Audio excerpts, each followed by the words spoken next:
ನಮಸ್ಕಾರ ಸ್ನೇಹಿತರೆ, ಬೆಳೆ ಹಾನಿ ಪರಿಹಾರ ಬಿಡುಗಡೆ ಆಗ್ತಾ ಇದೆ. ಹೌದು ಸ್ನೇಹಿತರೆ, ರಾಜ್ಯ ಅಷ್ಟೇ ಅಲ್ಲ, ಕೇಂದ್ರ ಸರ್ಕಾರದಿಂದ ಬೆಳೆ ಹಾನಿ ಪರಿಹಾರ ಕೂಡ ರಿಲೀಸ್ ಆಗ್ತಾ ಇದೆ.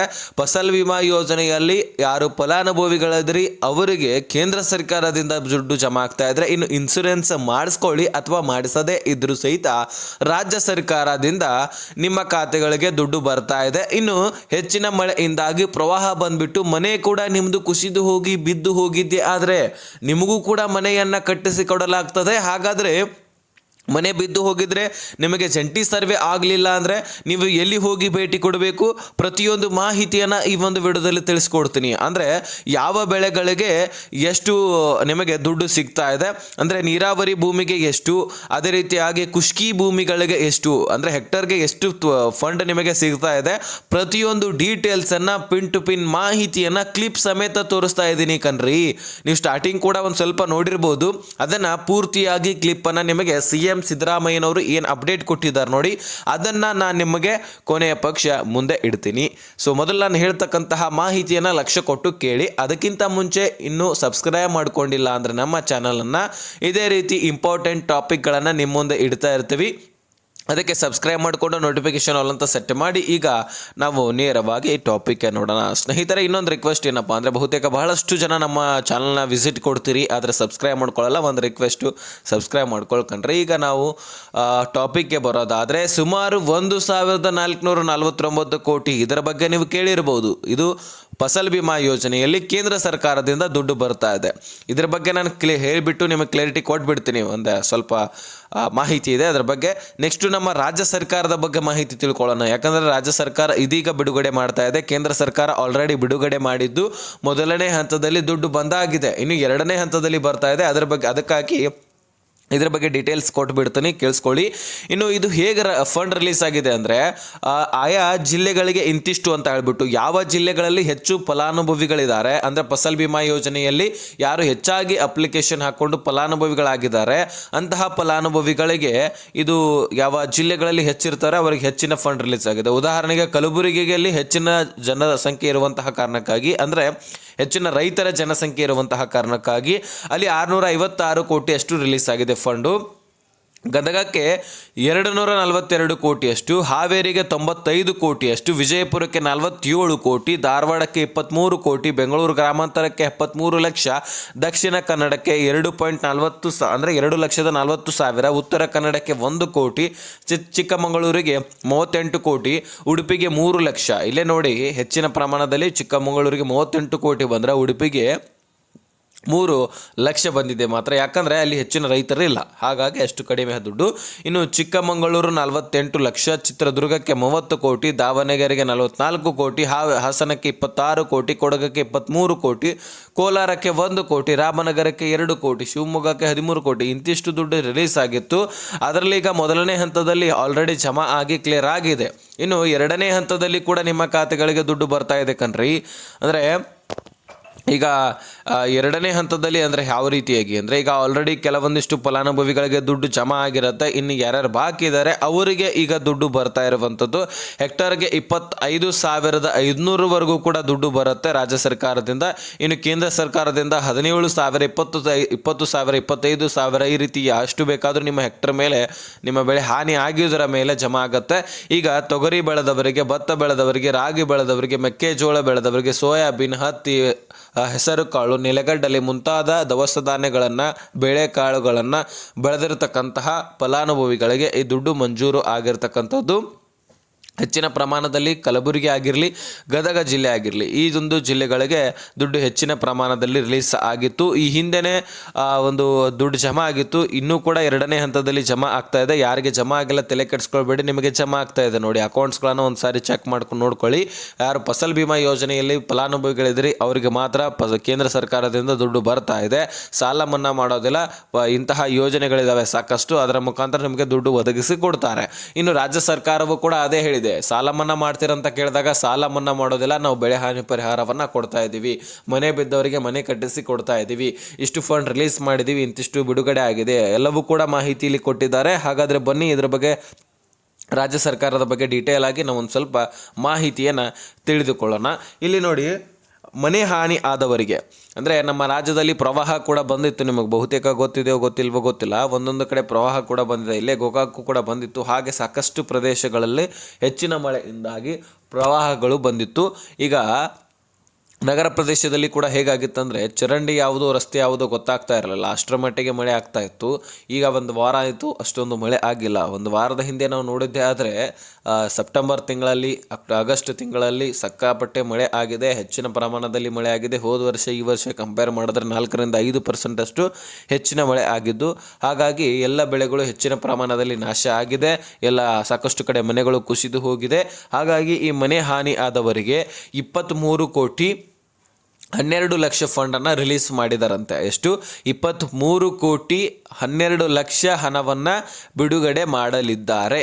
ಇನ್ನು ಬಟ್ಟೆ ಮತ್ತು ಮನೆ ಬಳಕೆಯ ವಸ್ತುಗಳು, ಗೃಹ ಬಳಕೆಯ ವಸ್ತುಗಳಂತ ಕರಿತೀವಿ ನಾವು. ಅಂದರೆ ನಿಮ್ಮ ಅಡುಗೆ ಮಾಡುವ ಸಾಮಗ್ರಿಗಳಾಗಿರ್ಬೋದು, ಅಥವಾ ಹಾಸಿಗೆಗಳಾಗಿರ್ಬೋದು, ಟ್ರೆಜರಿಗಳಾಗಿರ್ಬೋದು, ಫ್ರಿಜ್ ಆಗಿರ್ಬೋದು, ಮನೆಯಲ್ಲಿ ಇರತಕ್ಕಂತಹ ವಸ್ತುಗಳು ನಾಶ ಆಗಿದ್ದೇ ಆದರೆ ಗೃಹ ಬಳಕೆಯ ವಸ್ತುಗಳು, ಅದಕ್ಕೋಸ್ಕರ 2.50 ಕೋಟಿ ಅಂದರೆ 2,50,00,000 ಬಿಡುಗಡೆ ಮಾಡಲಾಗಿದೆ. ಇನ್ನೂ ಕೂಡ ಫಂಡ್ ಬೇಕಂದರೆ, ಇನ್ನೂ ಕೂಡ ಕಡಿಮೆ ಬಿದ್ದರೆ ಇನ್ನೂ ಬಿಡುಗಡೆ ಮಾಡ್ತೀವಿ ಅಂತ ಹೇಳಿದ್ದಾರೆ, ಆಶ್ವಾಸನೆಯನ್ನು ಕೊಟ್ಟಿದ್ದಾರೆ ಸಿಎಂ ಅವರು. ನಿಮಗೆ ಗೊತ್ತಾಗ್ತದೆ, ಕ್ಲಿಪ್ ತೋರಿಸ್ತೀನಿ ನಾನು, ಭರವಸೆ ಇಟ್ಕೊಳ್ಳಿ. ಇನ್ನು NDRF ಮುಖಾಂತರ ಇಲ್ಲಿ ಕುಸ್ಕಿ ಜಮೀನಿಗೆ 8,500 ರೂಪಾಯಿ ದುಡ್ಡು ಸಿಗ್ತಾ ಇದೆ. ಕುಸ್ಕಿ ಜಮೀನಿಗೆ ಎಷ್ಟು? 8,500 ರೂಪಾಯಿ ಇಲ್ಲಿ ಹೆಕ್ಟರ್ಗೆ ಸಿಗ್ತಾ ಇದ್ದು, ಅದೇ ರೀತಿಯಾಗಿ 1 ಹೆಕ್ಟರ್ಗೆ ನೀರಾವರಿ ಭೂಮಿ ಇದ್ದಿದ್ದೆ ಆದರೆ 17,000 ರೂಪಾಯಿ ಸಿಗ್ತಾ ಇದೆ. ಈಗ ಕುಸ್ಕಿ ಜಮೀನಿಗೆ 8,500 ರೂಪಾಯಿ 1 ಹೆಕ್ಟರ್ಗೆ ಸಿಗ್ತಾ ಇದ್ದರೆ, ನೀರಾವರಿ ಜಮೀನಿಗೆ 1 ಹೆಕ್ಟರ್ಗೆ 17,000. ಹೆಚ್ಚುವರಿ ಇಲ್ಲಿ ರಾಜ್ಯ ಸರ್ಕಾರದಿಂದ ಸೇರ್ಪಡೆ ಆಗೊಂದು ಟೋಟಲಿ ಇಲ್ಲಿ 8,500 ಪ್ಲಸ್ 17,000 ನಾವು 2 ಪ್ಲಸ್ ಮಾಡಿಕೊಂಡ್ರೆ 25,500 ರೂಪಾಯಿ ನೀರಾವರಿ ಜಮೀನಿಗೆ ಸಿಗ್ತಾ ಇದೆ ಅಂತೆ. ಒಟ್ಟಾರೆಯಾಗಿ ನೀರಾವರಿ ಭೂಮಿ ನಿಮ್ದು ಏನಾದರೂ ಇದ್ದಿದ್ದೆ ಆದರೆ 1 ಹೆಕ್ಟರ್ಗೆ 25,500 ರೂಪಾಯಿ ನಿಮ್ಮ ಖಾತೆಗಳಿಗೆ ಜಮೆ ಮಾಡಲಾಗ್ತಾ ಇದೆ. ಸೊ ಇದು ಒಂದು ಕಡೆ ಆದರೆ, ಇನ್ನು ಜಂಟಿ ಸರ್ವೆ ನಡೆಸ್ತಾ ಇದ್ದಾರಂತೆ. ಒಟ್ಟಾರೆಯಾಗಿ ನಿಮ್ಮದು ಕುಸ್ಕಿ ಜಮೀನು ಇರ್ಬೋದು, ಅಥವಾ ನೀರಾವರಿ ಭೂಮಿ ಇರ್ಬೋದು, ಅಥವಾ ನೀರಾವರಿ ಇಲ್ಲದೇ ಇರತಕ್ಕಂತಹ ಭೂಮಿಗಳಿಗೆ ಕಡಿಮೆ ದುಡ್ಡು ಸಿಗುವಂಥದ್ದು. ಇನ್ನು ಜಂಟಿ ಸರ್ವೆ ಆಗ್ತಾ ಇದೆ ಅಂತೆ. ಈಗಾಗಲೇ ಆಲ್ರೆಡಿ ಜಂಟಿ ಸರ್ವೆ ಮುಗಿಲಿಕ್ಕೆ ಬಂದಿದೆ. ಇನ್ನೂ ಕೂಡ ಅಲ್ಲಲ್ಲಿ ಮಳೆ ಆಗಿರ್ತಕ್ಕಂತಹ ಕಾರಣಕ್ಕಾಗಿ ತಡೆ ಹಿಡಿಯಲಾಗಿತ್ತು. ಯಾಕಂದರೆ ಒಂದು ಸಾರಿ ಜಂಟಿ ಸರ್ವೆ ಆದರೆ ಮತ್ತೊಂದು ಸಾರಿ ಮಾಡಲಿಕ್ಕೆ ಆಗೋದಿಲ್ಲ, ಎಲ್ಲೆಲ್ಲಿ ಮಳೆ ಆಗಿದೆ ಅದು ಗೊತ್ತಾಗೋದಿಲ್ಲ ಕೂಡ. ಹಾಗಾಗಿ ಜಂಟಿ ಸರ್ವೆ ಒಮ್ಮೆಲೇ ಮಾಡಿಕೊಂಡು ಮಳೆ ನಿಂತ ತಕ್ಷಣ ಆವಾಗ ಏನಿದೆ ಪರಿಹಾರವನ್ನು ಒದಗಿಸಿಕೊಡ್ಬೇಕಂತ ಎಷ್ಟೊಂದು ಡಿಲೇ ಆಗಿತ್ತು. ಹಾಗಾಗಿ ಈಗ ಜಂಟಿ ಸರ್ವೆ ಆಗಿದೆ. ಜಂಟಿ ಸರ್ವೆಯಲ್ಲಿ ಸುಮಾರು 30,000ಕ್ಕಿಂತ ಹೆಚ್ಚಿನ ಹೆಕ್ಟರಷ್ಟು ಭೂಮಿ ಹೆಚ್ಚಿನ ಮಳೆಯಿಂದ ಬೆಳೆಗಳು ಹಾನಿಯಾಗಿ ಹೋಗಿದೆ ಅಂತೆ. ಆ ಎಲ್ಲ ಹಾನಿಯಾಗಿರ್ತಕ್ಕಂತಹ ಬೆಳೆಗಳಿಗೆ ಒಂದು ದುಡ್ಡನ್ನು, ಪರಿಹಾರವನ್ನು ಈಗ ಸರ್ಕಾರ ಒದಗಿಸಿ ಕೊಡ್ತಾ ಇದೆ. ಸಾಲ ಮನ್ನಾ ಅಂತೂ ಮಾಡೋದಿಲ್ಲ, ಅದಕ್ಕೋಸ್ಕರ ಇಲ್ಲಿ ಪರಿಹಾರ ಒದಗಿಸಿ ಕೊಡ್ತೇವೆ ಅಂತ ಹೇಳಿದ್ದು ಪರಿಹಾರವನ್ನು ಒದಗಿಸಿ ಕೊಡ್ತಾ ಇದ್ದಾರೆ. ಸೊ ಬೇಕಾದರೆ ನಿಮಗೆ ಲೈವ್ ಪ್ರೂಫ್ ಸಮೇತ, ಅಂದರೆ ಇವುಗಳನ್ನು ರೆವಿನ್ಯೂ ಡಿಪಾರ್ಟ್ಮೆಂಟ್ ಹತ್ರ ಮಾತುಕತೆ ಮಾಡಿಕೊಂಡು ದುಡ್ಡನ್ನು ರಿಲೀಸ್ ಮಾಡಲಿಕ್ಕೆ ಹೇಳ್ತೀನಿ ಅಂತ ಸ್ಪಷ್ಟನೆಯ CM ಅವರು ಕೊಟ್ಟಿದ್ದಾರೆ. ಬೇಕಾದರೆ ಈ ಕ್ಲಿಪ್ಪನ್ನು ನೋಡ್ಕೊಳ್ಳಿ, ಆ ಕ್ಲಿಪ್ಪನ್ನು ನೋಡ್ಕೊಳ್ಳಿ, ಮತ್ತು ನಾನು ನೆಕ್ಸ್ಟ್ ವಿಡಿಯೋದಲ್ಲಿ ಮಾಹಿತಿಯನ್ನು ತಿಳಿಸ್ಕೊಡ್ತೀನಿ ಬೇರೆ ವಿಷಯಗಳ ಬಗ್ಗೆ. ಓಕೆನಾ? ಸೊ ಕ್ಲಿಪ್ ನೋಡ್ಕೊಳ್ಳಿ. ಮನೆಗಳಿಗೆ ಹಾನಿಯಾಗಿರ್ತಕ್ಕಂಥದ್ದಕ್ಕೆ ಕೊಟ್ಟಿರ್ತಕ್ಕಂಥ ಹಣ 23 ಕೋಟಿ 12 ಲಕ್ಷ.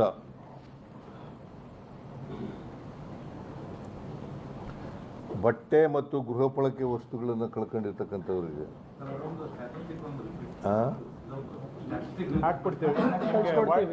ವಾಟ್ಸಪ್ಪಲ್ಲಿ ಹಾಕ್ತೀವಿ ಪ್ರೆಸ್ ನೋಟ್ ಕಳಿಸ್ತೀವಿ ಸರ್, ಕಳಿಸ್ಕೊಡ್ತಾರೆ. ನೀವು ಬರ್ಕೊಳಕ್ಕಾಗಲ್ವಾ? ಅವರು ಟೈಪ್ ಮಾಡ್ತಾರೆ ಸರ್, ಅವರು ಟೈಪ್ ಮಾಡಿ ಬರೆಯೋದು ಮರ್ತೋಗ್ಬಿಟ್ಟಿದ್ದಾರೆ ಸರ್. ಅವರು ಎಲ್ಲ ಪ್ರೆಸ್ ನೋಟ್ ಕಳಿಸ್ಕೊಡ್ತೀವಿ ಸರ್. ಆಮೇಲೆ ಇದಕ್ಕೆ ಸುಮಾರು 2.5 ಕೋಟಿ ರೂಪಾಯಿ ಕೊಟ್ಟಿದ್ದೀವಿ.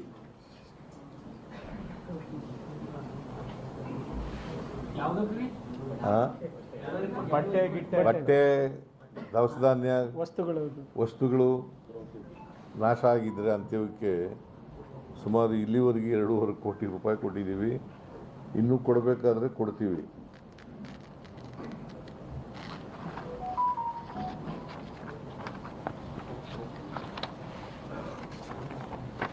ಆಮೇಲೆ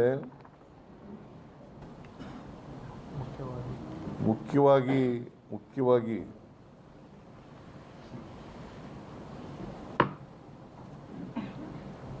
NDRF ಮಾರ್ಗಸೂಚಿ ಪ್ರಕಾರ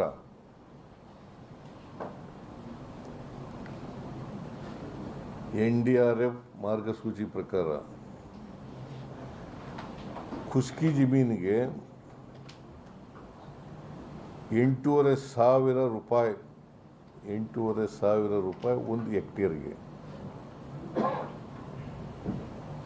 ಒಂದು ಹೆಕ್ಟೇರ್ಗೆ 8,500 ರೂಪಾಯಿ. ನೀರಾವರಿ ಜಮೀನಿಗೆ 1 ಹೆಕ್ಟೇರ್ಗೆ 17,000 ರೂಪಾಯಿ. ಪೆರೇನಿಯಲ್ ಕ್ರಾಪ್ಸ್ ಅವಕ್ಕೆ 22,500 ರೂಪಾಯಿ. 22,500 ರೂಪಾಯಿ. ಈಗಾಗಲೇ ನಾನು ರೆವಿನ್ಯೂ ಮಂತ್ರಿಯವರಿಗೆ ಸೂಚನೆ ಕೊಟ್ಟಿದ್ದೀನಿ. ಜಂಟಿ ಸರ್ವೆ ಆದ ತಕ್ಷಣವೇ ಕೂಡಲೇ ಅದನ್ನೆಲ್ಲ ಬಿಡುಗಡೆ ಮಾಡಬೇಕು ಅಂತೇಳಿ. ರೈತರಿಗೆ ಯಾರು ಬೆಳೆ ಹಾನಿಯಾಗಿದೆ ಆ ಎಲ್ಲ ರೈತರಿಗೆ ಕೊಡಬೇಕು ಅಂತ ಹೇಳಿದ್ದೀನಿ. ನಾನು ಇವತ್ತು ತೀರ್ಮಾನ ಮಾಡಿದ್ದೀನಿ, ಹೆಚ್ಚುವರಿಯಾಗಿ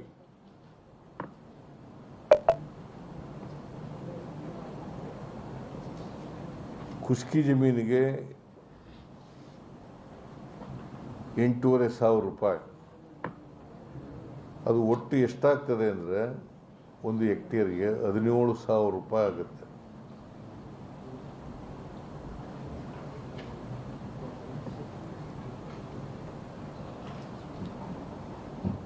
ನೀರಾವರಿ ಜಮೀನಿಗೆ 17,000 ರೂಪಾಯಿ ಪ್ಲಸ್ ಸರ್ಕಾರದಿಂದ ಹೆಚ್ಚುವರಿಯಾಗಿ 8,500 ರೂಪಾಯಿ, 22,500 ರೂಪಾಯಿ. 1 ಹೆಕ್ಟೇರ್ಗೆ 25,500 ರೂಪಾಯಿ. 17 ಪ್ಲಸ್ 8,500 ಅದು 25,500 ರೂಪಾಯಿ. 25,500 ನೀರಾವರಿಗೆ. ಆಮೇಲೆ ಪೆರೇನಿಯಲ್ ಕ್ರಾಪ್ಸ್ ಅವಕ್ಕೆ NDRF ನಾರ್ಮ್ಸ್ ಪ್ರಕಾರ 22,500 ರೂಪಾಯಿ. ಸರ್ಕಾರ ಹೆಚ್ಚುವರಿಯಾಗಿ ಕೊಡ್ತಕ್ಕಂಥದ್ದು 8,500 ರೂಪಾಯಿ. ಒಟ್ಟು 1 ಹೆಕ್ಟೇರ್ಗೆ 31,000 ರೂಪಾಯಿ ರೈತರಿಗೆ ಕೊಡ್ತೀವಿ.